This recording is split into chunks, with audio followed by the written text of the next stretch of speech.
सम्पूर्ण मित्रहरूलाई हार्दिक नमस्कार छ मित्रहरू। मैले हिजो भनेको थिएँ यो धरानको बीपी अस्पतालमा थपिएको 400 वटा बेड सहितको एमसीएच भवन त्यो निर्माण कार्यमा किन ढिलासुस्ती भयो र चाहिँ नि हैन त्यो किन चाहिँ यसरी अहिलेसम्म सम्पन्न भएन, सञ्चालनमा किन आएन, यो विषयमा चाहिँ म जानकारी दिनेछु भन्ने बारेमा मैले यहाँलाई भनेको थिएँ। आज बिहान प्रतिष्ठानको भिसी, रेक्टर, रेजिस्ट्रार, डाइरेक्टर र डिप्युटी डाइरेक्टर साथै प्रतिष्ठानको इन्जिनियर सहितको मेरो नेतृत्वको श्रम संस्कृतिको टोलीसँग को चाहिँ के अरे कुरामा थुप्रै कुराहरू भएर चाहिँ अब कहिले अख्तियारमा परेर कहिले केमा परेर तपाईको धेरै लामो झुलिएको भन्ने आयो, अहिलेसम्म चाहिँ आएको छ। र अहिले अब थुप्रै तपाईको चाहिँ लगभग 2 अर्ब जतिको काम अझै गर्न बाँकी छ, सरकारले गर्नुपर्ने छ भन्ने खालको कुराहरू पनि आयो। त्यहाँनिर यति लामो प्रतिवेदन जस्तो पनि साथीहरूले देखाउनु भएको छ। त्यो म सबै थोक चाहिँ भन्नेवाला यहाँनिर छैन हैन, किनभने त्यो पाएको पनि भएन, समय पनि लाग्ने भयो। यति कुरा चाहिँ म के भन्न चाहन्छु भने नेपाल सरकारले अहिले भर्खरै मैले त्यहाँको त्यो निर्माण व्यवसायी ठेकदारलाई पनि फोन गरेँ र उसको भनाइअनुसार चाहिँ के छ भने अब 11 वर्षदेखि मलाई झुलाकै छ, घरि के भन्छ घरि के भन्छ हैन। 11 वर्षदेखि म चाहिँ नि यो उसमा फसिराखेको जस्तो अवस्थामा छु। अहिले तत्काल पनि रनिङ बिल हुन्छ, त्यो अब ठेक्का लगाइसकेपछि तपाईँको चाहिँ नि ठेक्काको काम गर्दै त्यो अनुसारको मूल्याङ्कन गर्दै पेमेन्ट गर्दै जानुपर्ने खालको चलन हुन्छ।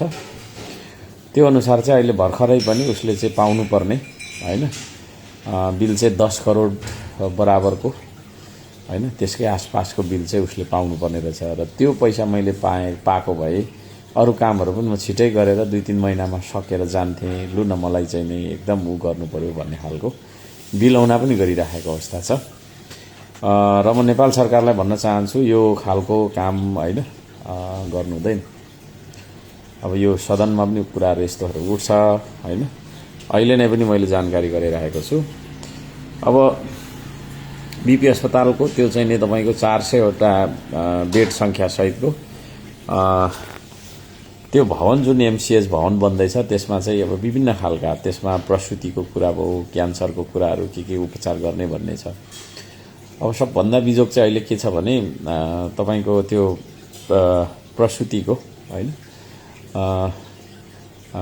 बच्चा पाउँदाखेरि अब छोरी मान्छेहरूले त्यहाँनिर अब उपचार जुन पाउनुपर्ने हुन्छ त्यसको बिजोग छ हैन। मातृ शिशु जुन हुन्छ नि हैन त्यो दुईटैले पाउनुपर्ने जुन स्वास्थ्य उपचारको लागि जुन अहिले तल गरेको छ त्यसमा चाहिँ एउटै बेडमा 2 जना जति पनि सुताइराखेको, 3 जना जति सुताइराखेको पनि देखिन्छ, कुनै यसो भुइँमै पनि सुतिराखेको देखिन्छ। त्यस्तो खालको अवस्था नहोस् भन्न खातिर चाहिँ त्यसलाई चाहिँ व्यवस्थापन गर्नका लागि भनेर त्यो 11 वर्ष पहिलादेखि सुरु गरेर अहिलेसम्म पनि नसकिराखेको अवस्था छ।